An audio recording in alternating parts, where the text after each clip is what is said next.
I hope guys आपने article 15 movie पहले देखी होगी। ये आज की नहीं, 1 साल पहले मूवी आई थी, जहां पर आयुष्मान खुराना ये पता लगाने का ट्राई कर रहे हैं उनका सरनेम पूछकर कि आप किस पिरामिड लेवल पे आते हो कास्ट के। कास्ट पिरामिड लेवल पे आप ब्राह्मण हो, क्षत्रिय हो, या फिर आप शूद्र हो, या फिर आप वैश्य हो, या फिर आप दलित हो, आप किस लेवल पे आते हो। तो वो बेसिस पे डिसाइड करने का ट्राई कर रहे हैं। और जहाँ पर इन्होंने बहुत बखूबी दिखाया कि सरनेम की बेसिस पे लोगों ने किस तरीके से बांट के रखा है हमारी कम्युनिटी को, हमारी सोसाइटी को। आखिरकार कौन डिसाइड करता है कि आप किस कास्ट में आते हो या फिर आपका रिलीजन कहाँ पे। तो आज के हमारे वीडियो का टॉपिक भी यही है, जहाँ पर आज आप ये जानोगे कि आखिरकार आप कैसे डिसाइड करते हो कि आपका कास्ट क्या है। तो चलिए अब हम स्टार्ट करते हैं। तो आप जानते रहोगे, पहले था हमारा कास्ट, फिर उसको डिवाइड किया है जिसको आप जाति या फिर कम्युनिटी में बोलते हैं। तो उससे पहले आता है वर्ण। वर्ण क्या होता है? Varna is a type of peoples in the from their work skills, Brahmin, Kshatriya, वैश्य, शूद्र। और ये चारों जो वर्ण है ये डिसाइड करते हैं आप किस कम्युनिटी में आते हो, किस लेवल पे आते हो फिर कास्ट पिरामिड में।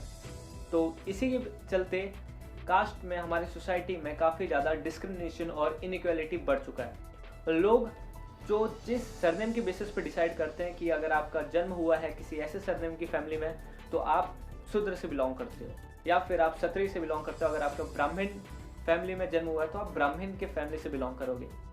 इसी के चलते इनइक्वालिटी और काफ़ी ज़्यादा डिस्क्रिमिनेशन बढ़ चुका है हमारी सोसाइटी में आजकल की। और आज से काफ़ी साल पहले तो बहुत था, पर धीरे धीरे कम हो रहा है, पर ये ख़त्म आज भी नहीं हुआ है। Did you know we can not determine a one from its birth. मतलब किसी के जन्म से हम किसी का वर्ण डिसाइड नहीं कर सकते।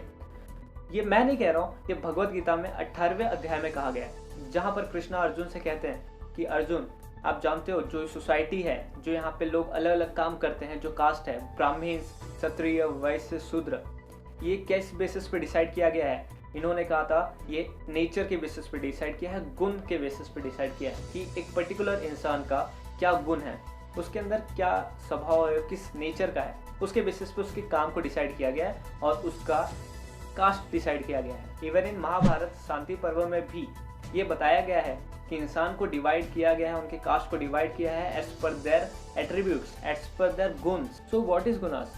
Nature, skill, knowledge. इसको एक एग्जांपल से समझते हैं। अगर आप एक कॉर्पोरेट ज्वाइन करने जा रहे हो तो उस कॉर्पोरेट में जो आपका हायरार्की लेवल होता है, आप किस लेवल पे अपॉइंट करोगे जाओगे, आप सेल्स एग्जीक्यूटिव बनोगे, आप मैनेजर बनोगे, या फिर आप सीईओ बनोगे, ये डिसाइड होता है आपके स्किल्स के बेसिस पे कि आपके अंदर क्या स्किल्स है, कैसे आपके नॉलेज है, क्या आपका पर्सनैलिटी है, वो सारे बेसिस पे डिसाइड किया जाता है आप किस लेवल पे काम करोगे। उसी तरीके से according to Bhagavad Gita there are 3 types of gunas, that is rajas, tamas and सत्वगुण। तो ये रजस गुण क्या होता है? अगर आप किसी भी सिचुएशन में, अगर आप एक ऐसे पर्सन हो, आप हर सिचुएशन में बहुत जल्दी खुश हो जाते हो, या फिर किसी सिचुएशन में आप बहुत जल्दी गुस्सा हो जाते हो, अगर आपके अंदर ऐसे सारे हैबिट्स हैं जहाँ पर आप बहुत ज़्यादा एक्साइटेड बहुत जल्दी हो जाते हो और इमोशनल भी बहुत जल्दी हो जाते हो, तो आप एक रजस गुण के व्यक्ति हो। अगर आपके अंदर तमस है, तमस गुण मतलब ऐसा होता है कि आप किसी भी, मान लो पार्टी का एग्जांपल लेते हैं, आप किसी पार्टी में गए और वहाँ पर आप लोगों से ज़्यादा घुल मिल नहीं रहे हो, आप थोड़ा सा कहीं भी जूस वूस पी के फिर साइड में गए बैठ गए, बहुत ज़्यादा आप सोशल नहीं हो, लोगों से ज़्यादा मिलते भी घुलते नहीं हो, और आप बहुत थोड़े आलसी, लेजीनेस है आपके अंदर, तो आप तमस गुण में आते हो। अगर आप सत्व गुण के हो, सत्व गुण के ऐसे लोग होते हैं जो कि काफ़ी ज़्यादा बैलेंस लाइफ जीते हैं, जैसे कि ये काफ़ी ज़्यादा इंटेलिजेंट होते हैं, ये काफ़ी ज़्यादा मतलब लोगों से घुलना मिलना भी पसंद करते हैं और स्मार्टली हर जगह से बिहेव करते हैं। अगर किसी पार्टी में जा रहे हैं तो ना ही बहुत ज़्यादा ये ड्रंक हो जाएंगे या फिर ना ही बिल्कुल भी नहीं पिएंगे, ये एक नॉर्मल बैलेंस लाइफ जीते हैं। अगर आप ऐसे पर्सन हो जो कि काफ़ी ब्रिलियंट और हर चीज़ को सोच समझ के करते हो, तो आप सत्व गुण के व्यक्ति हो। But the fact is that we are the mixture of this all 3 gunas. हर इंसान के अंदर ये तीनों गुण होता है, बट ये हर किसी में वेरी करता है। तो किसी में रजस ज़्यादा होता है तो किसी में तमस, या फिर किसी में सत्व गुण बहुत ज़्यादा होते हैं, और ये दोनों कम होते हैं। तो ये क्वेश्चन ये डिसाइड होता है, तो आखिरकार कास्ट हमारा कैसे डिसाइड होता है? तो जो आपका कास्ट डिसाइड किया जाता है, ये तीनों गुण से ही आपके कास्ट को डिसाइड किया गया है। तो इसको अब हम एक चार्ट की मदद से समझेंगे, जैसा कि आप अपने स्क्रीन पे देख रहे हो। जैसा कि आप यहाँ पे देख रहे हो RST, रजस, सत्व और तमस, और उसके बाद में वर्ण, ऑक्यूपेशन और कॉर्पोरेट। ये आप एग्जाम्पल समझ लो। अब हम नीचे से स्टार्ट करते हैं। जैसा कि आपके अंदर अगर 20% रजस गुण है, 10% सत्व गुण है और 70% तमस गुण है, तो आप शूद्र कास्ट में आओगे। जो आपका वर्ण है वो शूद्र होगा। तो ऑक्यूपेशन उसके हिसाब से अगर आप देखोगे तो आप सर्विस प्रोवाइडर हो, आप वर्कर हो, किसी भी कंपनी में नॉर्मल एम्प्लॉय हो जहाँ पर आप सर्विस कर रहे हो, तो आप शूद्र में आओगे। कॉर्पोरेट के हिसाब से देखा जाए तो एग्जीक्यूटिव, लेबर, वर्कर और डेली वेजेस, जो एकदम नीचे लेवल पे काम करते हैं हायरार्की में कॉर्पोरेट कंपनी में, वो अगर आप कास्ट की बात करोगे तो शूद्र होंगे। अगर आप जाओगे यहाँ पे सेकंड लेवल पर, जहाँ पर 40% आपके अंदर रजस गुण है, 35% आपके अंदर सत्व गुण है और 25% तमस है। मतलब अगर आप देखोगे सब कुछ थोड़ा सा कॉमन है और इसमें आपके साथ बहुत ज़्यादा मिक्सर हो, मतलब आप इक्वल हो हर एक गुण में, तो ऐसे लोग वेस्ट कास्ट में आते हैं, वेस्ट वर्ण होता है इनका। तो आखिरकार ये मर्चेंट हो सकते हैं, ये ट्रेडर हो सकते हैं, ये मनी लैंडर, या फिर अगर आप कॉर्पोरेट के हिसाब से देखोगे ये सीनियर एग्जीक्यूटिव या मिड लेवल मैनेजर कहले जाएंगे। यहाँ पे देखोगे 70% अगर आपके अंदर रजस है, 20% सत्व गुण है और 10% तमस गुण है, तो आप क्षत्रिय कहलाओगे।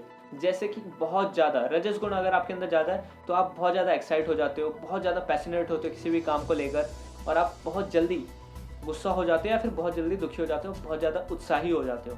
ऐसे लोग को जो ऑक्यूपेशन होता है वो सोल्जर्स होते हैं, ये बहुत ज़्यादा जैसे किसी भी रैंक में या फिर हायरार्की में काफ़ी ऊपर आते हैं, और ये काफ़ी लड़ाकू होते हैं, फाइटर्स होते हैं। और अगर कॉर्पोरेट के हिसाब से देखोगे तो आप सीनियर मैनेजर या फिर वाइस प्रेसिडेंट का रोल प्ले कर रहे होते हो। अगर आप इसके हिसाब से अगर आप लास्ट में टॉप कास्ट जो देखते हो जिसके अंदर सत्व गुण बहुत ज़्यादा है, 70% अगर आपके अंदर सत्व गुण है, 20% रजस है और 10% तमस है, इसका मतलब आप ब्राह्मण हो। आप ब्राह्मण इन द सेंस आपके पास 70% सत्व गुण है। सत्व गुण की हमने बात करी थी, जिसके पास काफ़ी ज़्यादा बैलेंस लाइफ होती है, काफ़ी ज़्यादा डिसीजन मेकर्स होते हैं जो हर चीज़ को सोच समझ के करते हैं। ऐसे लोगों का ऑक्यूपेशन पहले के टाइम में डिसीजन मेकर्स होते हैं, प्रीस्ट होते थे, टीचर्स होते हैं, एडवाइज़र होते हैं, मेंटोर या फिर चीफ मिनिस्टर बनते हैं। अगर आप कॉर्पोरेट के हिसाब से देखोगे तो आप CEO, प्रेसिडेंट, मैनेजिंग डायरेक्टर आप हो सकते हो। So every new born child is शूद्र, क्योंकि उसका अभी अभी जन्म हुआ है, उसे कोई भी ऑक्यूपेशन का नॉलेज नहीं है, उसके पास कोई भी वैदिक नॉलेज नहीं है, ना ही उसके पास कोई स्किल है, तो हर एक इंसान शूद्र कहलाया जाएगा, क्योंकि वो लोगों के कहने पे कोई भी काम करता है। जैसे कि हर कोई बच्चा जन्म होता है तो उसको बोलेंगे ये बेटा ये सामान वहाँ रख दो, तो वहाँ पे रख देगा, जो किसी के लिए सर्विस कर रहा हो या फिर ऐसे। फिर धीरे धीरे वो अपने स्किल्स को डेवलप करता है, और जैसे उसके स्किल्स डेवलप होते हैं उसके बेसिस पे उसका कास्ट डिसाइड किया जाता है। अकॉर्डिंग टू भगवद गीता हम बात कर रहे हैं, पर ऐसा आज के टाइम में नहीं रह गया। आज के टाइम में जो इंसान जैसे सरनेम के हिसाब से हमने इसको बांट दिया है, तो ऐसा बिल्कुल नहीं होता। अकॉर्डिंग टू भगवद गीता ये कास्ट सिस्टम डिसाइड किया जाता है आपके गुणास पे, आपके गुण पे। अगर हम कुछ एग्जांपल्स की बात करेंगे, जैसे कि सेज व्यास या फिर वेद व्यास, ये कौन है? इन्होंने महाभारत बुक लिखी है। Writer of Mahabharata is sage Vyasa. अगर आप इनकी बात करोगे कि इनका जन्म कहाँ हुआ है, तो इनकी मम्मी का नाम था सत्यवती। सत्यवती एक मछुआरी के फैमिली से बिलोंग करती थी, जो कि शूद्र कास्ट माना जाता था। ये फिर भी इन्होंने महाभारत जैसी एक एपिक बुक लिखी है, और जो कि एक ब्राह्मण लिखते हैं जिनके पास काफ़ी ज़्यादा नॉलेज होता है। तो सेज व्यास को बाद में इनके गुण के चलते इन्हें ब्राह्मण की उपाधि मिली थी, और ये ब्राह्मण माने गए थे, और इन्होंने काफ़ी लोगों को वैदिक शिक्षा भी दी थी और काफ़ी हद तक नॉलेजेबल थे। इसी वाल्मीकि जी जिन्होंने रामायण लिखा था, और ये इनका जो कैरिंग हुआ है बचपन से, इनका कैरिंग करा गया था एक शूद्र फैमिली में, और ये ऋषि होने से पहले डाकू भी थे। ये लोगों का मानना है, विकिपीडिया पेज पे भी लिखा है, और काफ़ी लोगों ने इसका वर्णन किया गया बहुत सारे स्क्रिप्चर्स में। तो दोस्तों, आपको इससे क्या समझ में आता है कि आपका जन्म या फिर आपका सरनेम डिसाइड नहीं करता कि आप किस कास्ट में बिलोंग करते हो, आपके गुण डिसाइड करते हैं आप किस कास्ट में बिलोंग करोगे। टाइम के चलते कुछ टाइम बाद लोगों ने वर्ण को और गुणों को सरनेम से जोड़ दिया। हमारे मॉडर्न टाइम में ये वन कास्ट कंसेप्ट को जाति कास्ट कंसेप्ट में कन्वर्ट कर दिया गया। But as we seen according to Bhagavad Gita, your caste is not decided by your surname, it was decided by your karma and your gunas.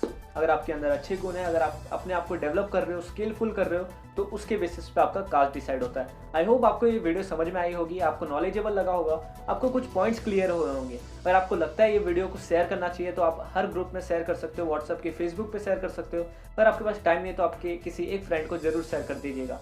आप हमें कमेंट करके बताइए कि आपको वीडियो कैसी लगी और आपकी इसको लेकर क्या मानना है। अगर आप भी ये सही मानते हो तो आप हमें कमेंट करके जरूर बताइएगा। वीडियो पसंद आई तो वीडियो को लाइक कर दो।